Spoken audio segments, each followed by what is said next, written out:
everyone, Darren Hunter here, and also Deniz Yusuf. We are with the PM Growth Experts podcast show. This is a video recording, but we also have versions available in the iTunes podcast as well as on Podbean if you have an Android device. But today we have Adam Freitas, who is a BDM with Raine and Horne Newtown, based in Sydney. Now, Raine and Horne Newtown manage around about 1,600 properties, which is certainly quite a big portfolio.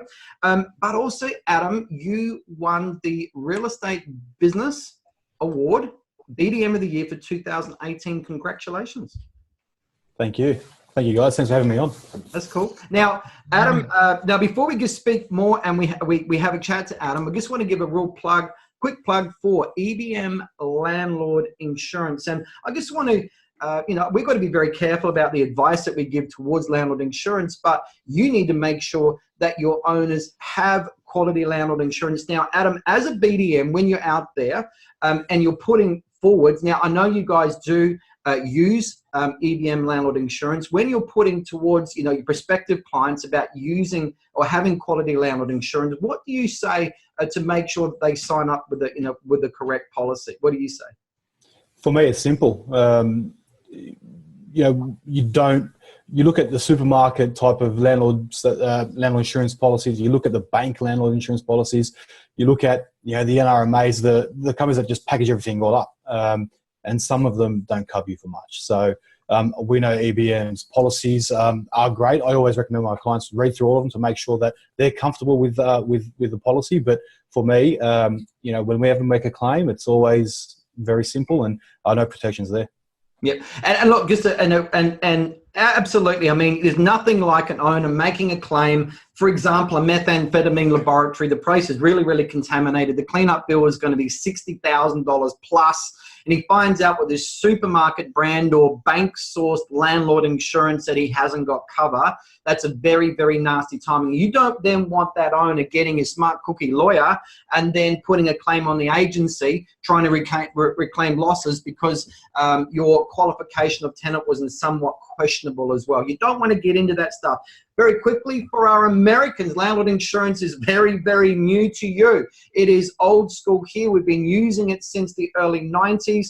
Quite frankly, as an owner myself, I will not I have a property managed without quality landlord insurance. Right now, you have a new product on the scene over there, which is SureVestor, S-U-R-E Vestor. Go and look it up, surevestor.com, and certainly from the policy that we've seen there, it's a good one. Go and check it out. Anyway, let's move on. Adam, very quickly, you've told us in the last 12 months, you've signed up 200 new managements. Well done. Now, also, Adam has an average rent of around about $700 a week, which is around about $3,000 a month for our American viewers. And over 6 years, Adam, you've signed up 1,200 properties. Congratulations. Thank you. Thank you, guys. Cool. Yeah, certainly a big achievement. Anyone listing over, 150 properties is very good. I mean, obviously, someone signing up 100 properties, if they're managing a whole pile of properties and et cetera as well, and depending on each marketplace, but to be part of that 200 club, mate, that's awesome. That's really good. So congratulations on that. But Adam, why did you join real estate? What was it? I had no other option. Okay. And why is that? Tell us more. That's the quickest response we've had. You have other options. You just fall into tell us about it. Yeah, well, I'm one of those. Father had an office. He was a real estate agent in the inner west, and born and bred this area, and I've only ever worked this area. But at school there was, on the weekends, you'd help out in Dad's office. You'd go out to watch him and how he does things, and make coffees for everyone on school holidays. Try and look like I knew what I was doing. So I really had no other option. I finished school and there was only one place I was going. Okay. It's interesting because my parents, as you know, were in fruit and veggies, and I tried avoiding getting into the fruit and veg. So I went and did hospitality, sold vacuum cleaners. I tried not going into the family business. Did that not happen for you, or you just followed suit and jumped in? I was watching Dad speak to people and sell properties, and I fell in love with it. Yeah. I fell in love with, I think from a very, very young age, I realized the power that we have being able to help people and what we can do for people. So for me, that was awesome to see. So yeah, it struck a chord with me, when I was young, and that's all I really wanted to do. Yeah, it's certainly somebody who likes to help and give. I mean, I've had the pleasure of seeing you on stage at the Raine and Horne conference last year that Darren and I spoke at, and you were on the panel. Yep. And most of the time you go on a panel, Darren, or you see a panel and people don't actually give, but Adam was just like giving. And even the training you were sharing so much at, we did that gig for growth training for the Raine and Horne group last year, the same thing. You kept on putting your hand up and wanting to give. So it speaks a lot about you. So tell us about your area. Like Darren had mentioned that you're roughly $3,000 a month average rents. Yep. So you're actually pretty well in the city, right? Yeah, pretty much. 4Ks. We're in one of the most, when we look at the property market in general, and then the sales side of things, the inner west of Sydney is probably one of the most, probably one of those that is the busiest. It's always going to be strong, even through the up and down cycles. It still remains quite resilient. So, and given that its location is proximity to the city, there's always demand here. So whether you're buying or renting, so for me, it's prices and movement. It becomes one of the most resilient marketplaces in Sydney, in New South Wales. Therefore, Australia. It's a great place to work. Great place to meet people.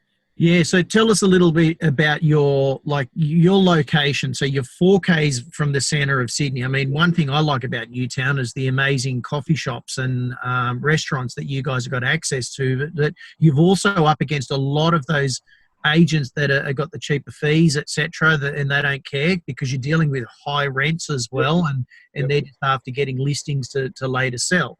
But a little bit about your actual office as well, if that's cool. So you've got sales, property management. Do you have a leasing agent, or do you do that yourself? No. So as an office, we have about 26 staff. We've got 16 in our PM team. Yep. And that's a healthy number, I think, to look after the number that we do look after. We are very process driven. We're like a conveyor belt. We've broken down the structure, the system of property management per se, or mostly. It's been BDM, senior property manager, leasing executives. So we do have that covered. So we've got a team of 6 leasing execs. So I don't do any of my own leasing. But I have that communication, that relationship with the client still up until the point that it's leased, and then once it's leased, it moves on to the senior PM. Yeah, excellent. Okay, so interesting question I'm going to ask you, because it might be a little bit different compared to some of the other questions we've had, Darren. If you were to meet yourself on the first day in going into real estate. Now, let's pretend we're talking about your first official day, not when you were a kid. Yeah. Knowing what you know now, what advice would you give yourself if you met yourself walking into the office on the first day? What would be, 1 or 2 key things of advice that, you would have liked to put in place early? Structure. Just be structured in everything that you do. Yep. And be consistent. I think they're the 2 big things I'd tell myself. And I think probably the most important thing would be listen to people. Engage with people properly. Don't sit there and want to sell your service, or bring your agenda to the table. Sit there, let them speak, let them tell you what their pain points are, what they need from you, or what they need help with. That's the only way you're going to help them. We can all sit there and go, this is who we are, blah blah blah blah blah, but you're going to walk away, and that person's going to walk away going, well, they said a lot of stuff but nothing resonated with me. So I think listen to people is probably the number one. Yeah, it's good advice there, because I was nearly going to put a post on social media last night. The biggest mistake I made when I first started being a BDM was I didn't listen enough. Mm-hmm. Because we're all guilty of it. Yeah, I'm never going to say I never oversold our services, because I'm sure I did, right? Yeah. But we go in there thinking that they want to hear what we've got to say, but they already trust us, and that's why they've got us in their home in the first place. We've got to listen to what their issues are, so we know how to learn how to overcome them and get the listing. So we were given 2 ears, right, to listen twice as much as what we're meant to talk. That's right. Yep. So yeah, it's really good. So if you were to start a rent roll from scratch, so this is going to be an interesting thing from yourself because it's Dad's business that you've come into. Yep. But if you were to start a business from scratch, 0 properties, what would be your 3 key growth strategies that you would put in place? So you've got to remember, you don't have a list of leads of like you've got now. So we're starting from scratch. So what would your 3 key things be? I've always thought about this. This is a good question. It's I think it's important. The things that you need to get a name, you need to make a name for yourself. So right now you may have one. You're coming to a new part of your life, new chapter. What are we going to do? How are we going to do this? So letterbox drop, I think, number 1, and I mean letterbox drop. You spend the money and you just do it. And just keep doing and be consistent with it until people get frustrated and then they know your name and they know who you are when you're walking down the street. That's what you want. When people comment on Facebook, this person's letterbox drop in my street too much, that's a good thing because they know who you are now. So that's one I would do. In today's day and age, social media, hands down, would be something I would really focus on. Just getting that brand out there, getting those points of difference. I'd imagine that if I was to open in this area here, or in this west area, it'd be something sharp, it'd be something fresh. So you definitely got to get that across. I think you dominate online as much as you can. And remember, and I think Darren says this really well, it's all about how you're perceived in the market. So it's about making sure you're hitting home constantly over and over and over again. So I think social media can work really well for people with that. And the third, I think it would be just, getting out there and making relationships with those, key referrers. Speak to your accountants, speak to your finance people, speak to, bank managers, speak to people that deal with other people buying and selling property. All those strategic alliances, right? Everyone that's are speaking to investors before they've even spoken to a salesperson. Yep, get ahead of the game. Yeah, spot on. That's really good. So 3 really good points there, and I love your first point because a lot of people don't think that letterbox drops works, but it's interesting. It was the first thing you said because really, cost effective wise, you can print out some stuff yourself and just run out and door knock and put letterboxes out there. I mean, salespeople do it because it still works, but people think it won't work in property management, and I don't get that. I mean, you're the salesperson of property management, so it's good. Your online presence and your networking, and you're potentially talking about 3 of my favourite top 10 strategies just there. Okay. So that's really important. Right, Dad taps you on the shoulder Monday morning, and he says, "Son, I'm sacking you on Friday at 5:30 if you don't get me 10 managements." What do you do? Am I still living at home with him? Because that'd be interesting. Well, it makes it awkward, but I can't afford to keep you. You're the first person to go. I need 10 managements. Easy. Current database, current clients. Just hit them. Call through every single person that I have listed over the last 2 years, and you know what? Be cheeky. I'm losing my job at the end of this week if you can't refer someone to me. Who do you know that is looking right now, or who is unhappy now? Who is the most recent barbecue that you've been to, and what do they talk about? It's all about that urgency. So get that urgency out there. I reckon you'd probably use 30. So my question, Adam, is why aren't you doing it? Exactly right. Great question, isn't it? Great question. So it is interesting. You're pulling on the heartstrings. You're picking up the phone. I love that you say, obviously picking up the phone because that's the thing. You've got current clients. I mean, obviously you've been in the industry long enough now. 1,200 managements that you've signed up over a 6-year period. So that's 1,200 you've listed, and then we've got all of the names and numbers that you haven't listed as well. So your database must be quite big.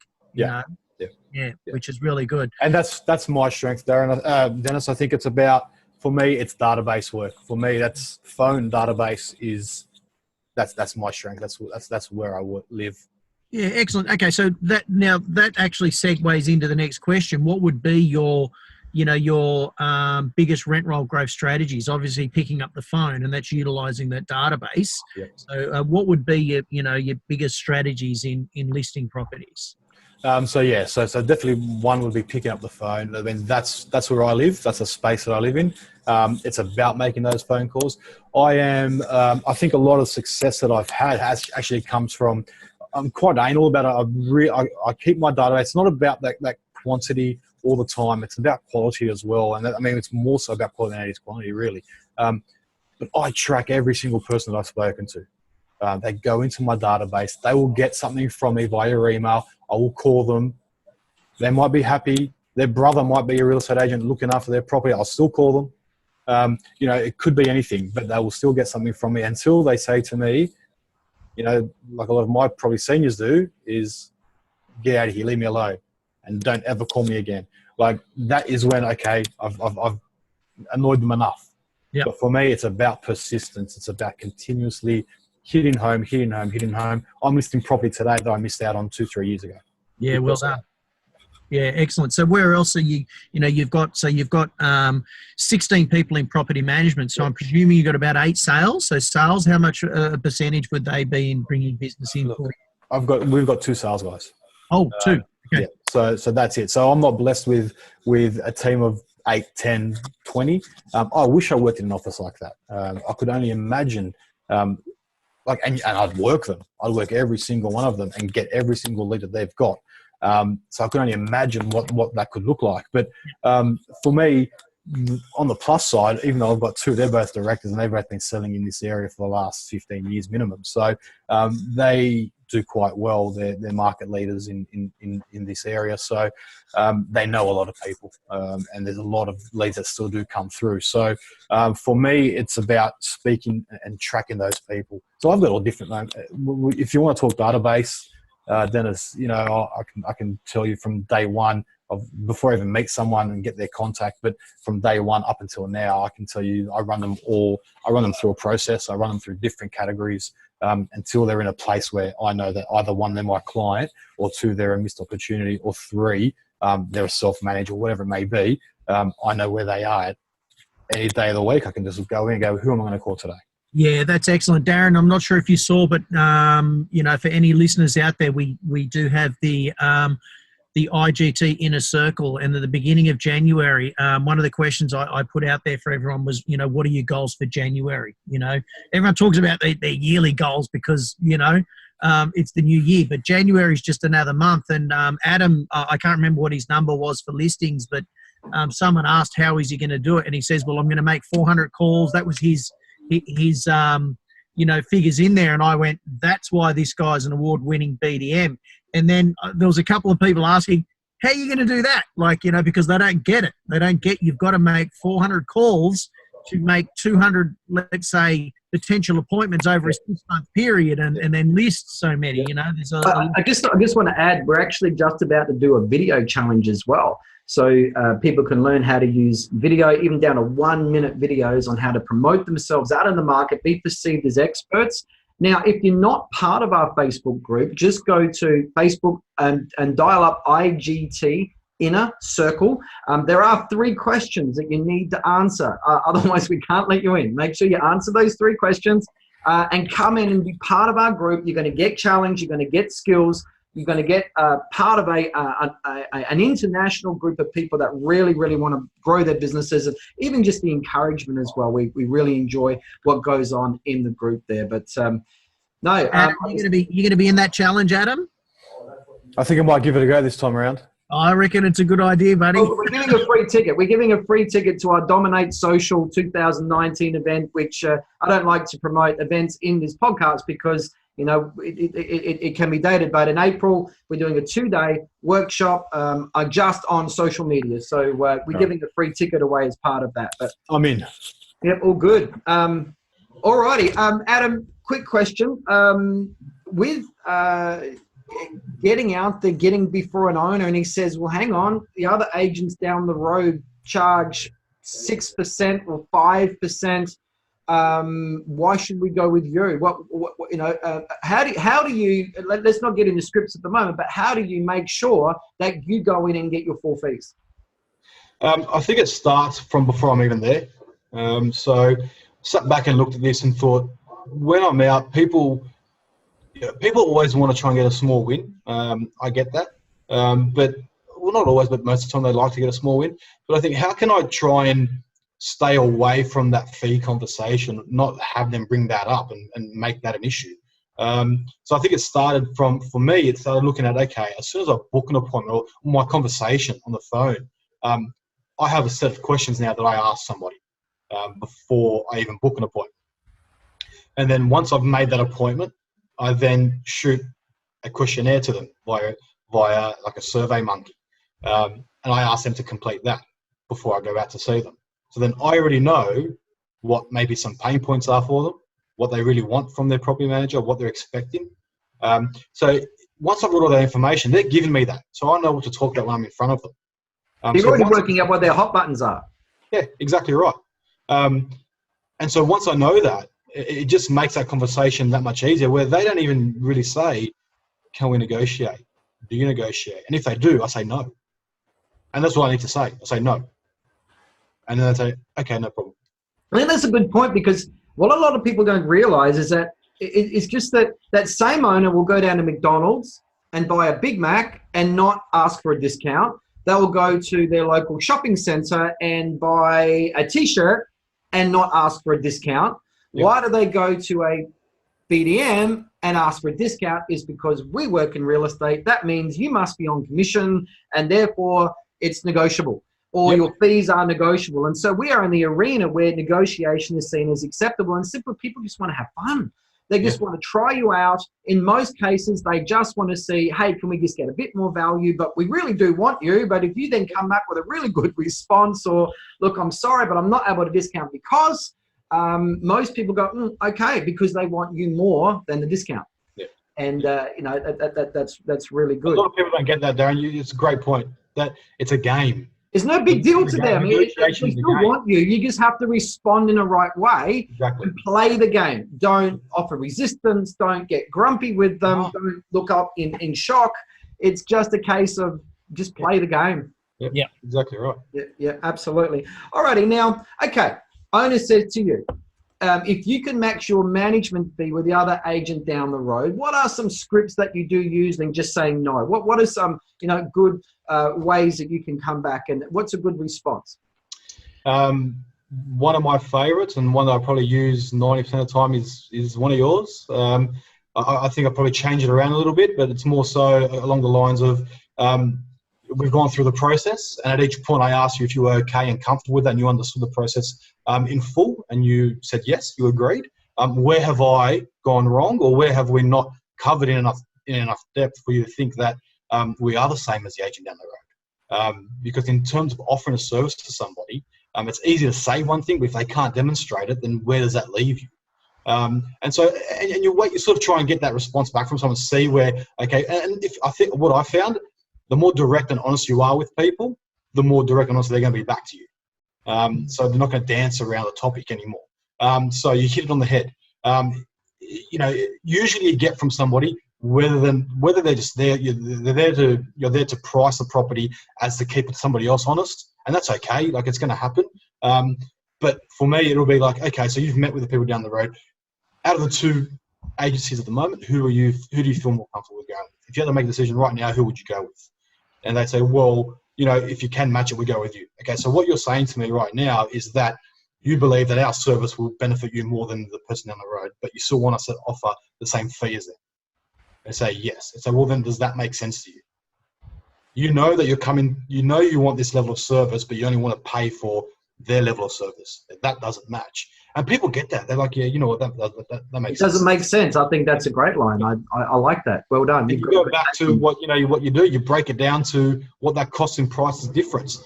And it's so minimal. People don't get it. They don't think about it. Half the time, I take a calculator, I'll punch it in and say, look, that's, $3 a week or $4 a week. That's a couple $100 in a year. Your property is $1,000 a week property or $1,500 a week property. That's 2 days rent or a day's rent, less than a day's rent, or whatever it could be. If we lease your property a week sooner, your money's you're making more money. Very well done. You're highlighting to the owner how much you're saving them money for using you up against the what they're paying you for services. You know, I remember one day, and it happened a lot. They used to ring me up saying, "Dennis, I'm not happy with my current agent. We want to come across to you." After the appraisal, they say, "Well, will you match their fees?" And I simply say, "Well, you've actually got me here because you're not happy with those fees that you're currently paying, and you want me to match our service with them." And they go, "Oh, yeah." They just don't think that they get it. And once you've educated them on it, then they understand it. But I mean, honestly, how many times do people actually ask you for a discount? Out of 10 appraisals, how many would ask for a discount? Look, you're going to get it. I think if we're talking post-appraisal, like I've done the pitch and we're sort of at that back end now, and we're doing the soft closes in it. And look, I put in soft closes throughout the whole thing. But, of course. you know, probably maybe 2 out of 10. And that's my point. I think you've done the work initially. You've already done the work. You said you actually work out what their hot buttons are. You've done all that work before you've actually shown up, which is actually reducing, you've increased the trust and reduced the level of chance of resistance. Yeah, spot on. They've seen his worth. They've seen the company's worth. They get it. And the only reason why some of them might still ask is because of Bing Lee or Harvey Norman's. They just go through the motions of, "Oh, I've got to ask for a discount," because that's what society has taught us to do, is ask for a discount, you know. So well done on that. You certainly know your worth, you know. Well, let me tell you, especially in this area here, look, ultra competitive market. It's all ultra competitive industry in general. Doesn't matter where you are, but more so here. You touched on it earlier. We have agencies that go low because they want to grow their business, and that's the way they think it's best to do it, because they want to sell. They want to try to grow up a database of future sales for them and pipelines. So we've got really big franchise names that are excellent in terms of their sales side of their business, and then their management side. They're happy to do these things so they can fuel that and keep that going. And then you've got other people that have been in the area for so long that you would say are good property managers. You know, you're around for this long, you've got to be okay at what you're doing. And if they come up, you know, what I learned is that they can't compete on service. So they look at other things, and they're looking at their fees, or they look at packages, and then all of these things of, you know, free marketing and free photography and free landlord's insurance, and all these things start to come into play. And so, you know, they're the speed humps. They're the things I'm trying to dodge whenever I'm at an open, at a listing appraisal. And yeah, it makes it even harder. It makes it even harder, but at the same time, I think you need to show them the value. And the people that respect that, they see them, they respect that, they're the ones you want as clients. Let's be honest. I just want to add a couple more things, Dennis, before handing back to you. We commonly get people, for example, I had a young lady from New Zealand call me. She just started up a rent roll. She said, "Darren, my fees are cheap at the moment because I've just got to get the properties on the board. I've got to get the properties in." I said, "But you're going to end up getting to those 70, 80 properties. You're going to be really busy. You want to employ someone else, and you're going to hit the wall financially, and you can't." I said, "Okay, are your competitors down the road better than you?" She said, "No." So I said, "Therefore, you shouldn't be charging less. You shouldn't even be charging the same as them. You should be charging more." So immediately we increased her fees to one of the most expensive agents in her city. And her sign-up rates have not stopped. She has not had resistance. But one more thing I want to say, getting back to the power of scripts, because Adam, you've said that they're very important, and you gave some good ones there about overcoming those common fee objections. In our members' online resources, everyone, we've got 10 scripts, tactics to overcome the biggest fee discount request. We've got 10, but also at the moment, we've got around about, we just voiced up and recorded 14 scripts for individual fees, for justification, for lease renewals, for routine inspections, ingoing, outgoing, about 14 different fees on scripts on how to respond when they challenge you on those individual things too. So go to inspiredgrowthtraining.com and talk to us about joining, getting hold of our online resources if you're already not part of that. But anyway, enough from me. Dennis, over to you. Yeah, cool. Well done. Now, if I can just add to what you're saying about those cheap rivals, I've actually been in an office not too far from you, and on the front, 2.2% management fees is what they promote, and 1.1 for sales. Adam, can you send me a photo of that, please, or whatever they're promoting on any billboard or whatever? I'd love to see it. No. I've got the video. I'll have to send it to you. I've been into that office. 2.2%. I just think these people are managing property well under break even. I mean, they're going to hit the wall big time. And hey, here's one thing on ad, because I'm sorry to interrupt again. Tiger Airways right now are discount airline in Australia, the cheapest of all. They're having a pilot strike. The pilots are striking. They're not happy with their pay. And so you can't, pilots still have to be paid properly. And in property management, you've got discount fees. Property managers are not going to work on discount wages. They're just going to, good ones are just going to get up and leave. And this is the problem with these discounting. It just doesn't work. It's interesting because when I was in this particular office, the air conditioning wasn't on. It was about 34 degrees outside. And I said, I've got to have the air conditioning on if you want me to do some training. This is ridiculous. He goes, oh, no, I can't afford the electricity. I'm going to leave it as that, okay? I'm going to leave it as that. But anyway, so Adam, what are some examples of some tasks or KPIs that you've got in place in getting the numbers that you're achieving? You know, what are some of your, what's a routine thing that you might do through the week? Look, for me, it's all based around prospecting phone call sessions. So that's where everything starts for me. And just to show you so that it doesn't look like that, you know, I am all talk. This is what I've got in front of me on the wall in my office. And I don't know if it makes sense the right way, but that's my KPIs. I have them printed up. So what it says... Can you read some of those? It's 2 45-minute sessions per day minimum. Calls 16 to 24 per session. Connections 8 to 12 per session. And then appointments 1 to 3 per session. They're my KPIs. That's what I aim for to do on a daily basis. Yeah, so you're obviously very heavy on picking up the phone and making those calls. Obviously, you've got a built-up database to be able to do that, which is great. Yeah. But you're recognising that picking up the phone and making the appointments is important, which is really, really good. So that's one KPI, is picking up the phone. So what else? What are some other things that you've got in place for prospecting? Well, for prospecting, we don't have a set KPI for social media posts. I run that sort of as I see fit. Yeah, so that's social media. Then that's an example of a KPI. So yeah. Social media. We're implementing, or we have implemented some letterbox drops, but sort of your 5, 10, or your 10, 20. So that's something that we want to try and really just be consistent with, rather than sort of every third listing do it. We want to do it with every single one. So we're going to build something around that so that we can then be a lot more consistent. Yep.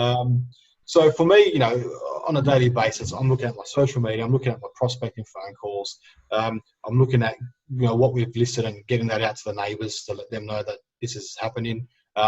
So really, I mean, other than that, there's nothing really much more in terms of that I'm KPI'd anyway. Yeah, sure. I think it all stems from, for me, it's making appointments. Making those phone calls to get those appointments. Those appointments will turn into listings. So, mate, I mean, look, in that, we've got to talk. If I can break down your first example, you sort of talked about calls. You call connects and your appointments booked and then listed. There's 4 KPIs there. So, and then you've got your social media, your letterbox drop. So you've given us some really good examples there. So, what's your, you listed 200 properties last year. What's your growth goal for this year, and how you're going to achieve that? Growth goal for me is just, to be honest, get away from numbers. I think numbers are old now. Yep. I think it's look at the other way around. Look at the dollar value. It's about running a business that can sustain itself. Profitability. So that is a focus for 2019. It's no longer about listing 15 for the month or 20 for the month or 25 for the month. It's going to be listing X amount of ACV, annual contract value, for the month. And that's where the focus is going on. And so I've done that for probably the last 12 to 18 months, more of a focus on that. And I've seen that number grow and grow and grow. which is obviously means we're more profitable, which means as a business, we're going to be there for the longer run. And also, you know, at the end of the day, I get to take home a bit more money as well. Darren, that certainly puts a smile on your face, right?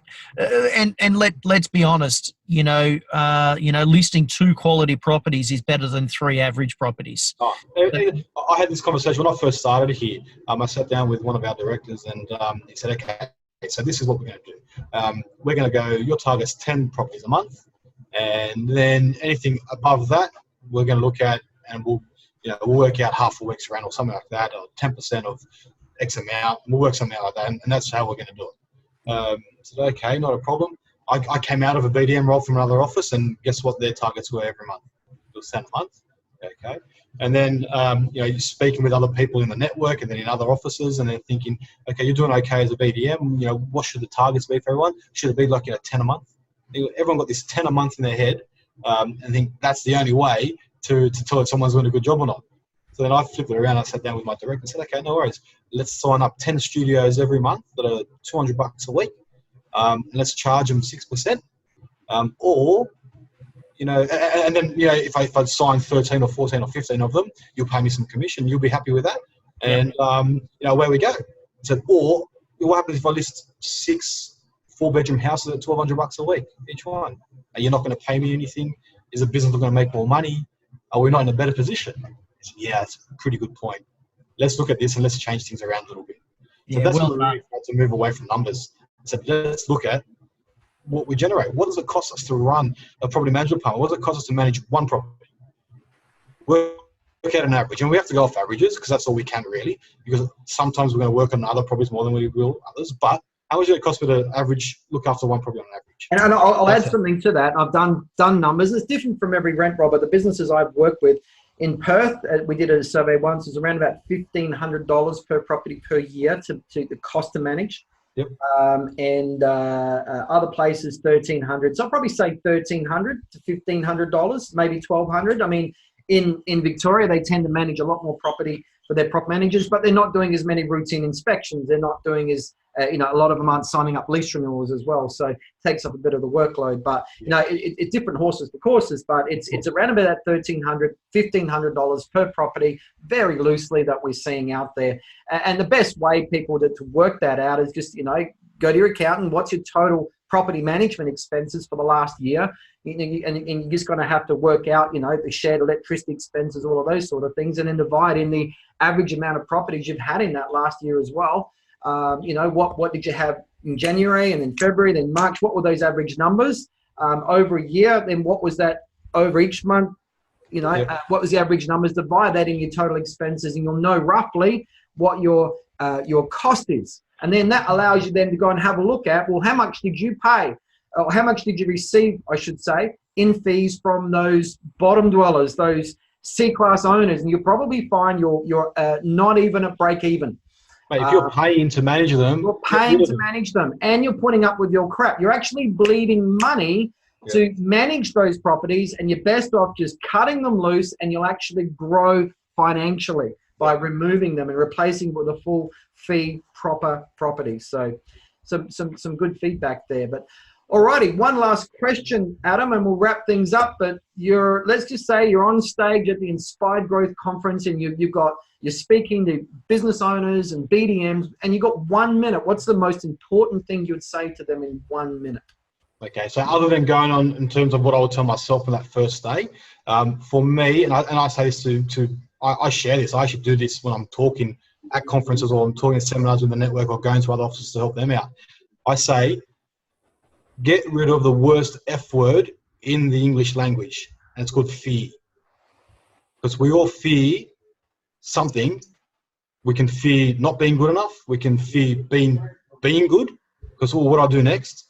Get rid of that F word and just go out and just do it, and just keep on doing it, keep on doing it, keep on. Don't let anything hold you back, because you're gonna hopefully if we get to live a long life, we look back at our life when we're old and we're going, man, did I waste so much time worrying about what is out there than actually what was actually happening in my office. That's the worst thing you want. And it stops people from being great.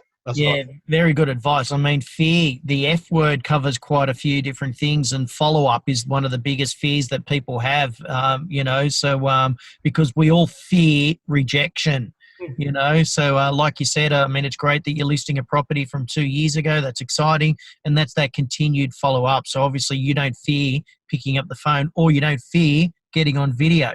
So, No. that's awesome. Don't fear being rejected. Like you said, you can't fear that. It's going to happen. If you don't like it, then don't be a BDM. Yeah, spot on. Excellent, mate. It's been an awesome, awesome tips and points you've got there, Darren. The light coming through the windows behind you. Can you close the blinds for us? It's a little bit bright. Thank you very much. This is just one of the many offices that I do recordings from, so that's good. But look, that was a great session. Adam, how do people get hold of you if they've got any questions or queries? What's the best way? By email? I'm more than happy for them to shoot me an email, adam@rhnewtown.com.au. Feel free, guys. I'm more than happy always to share whatever may work for me. And you never know, I might be emailing you back asking you for some tips as well.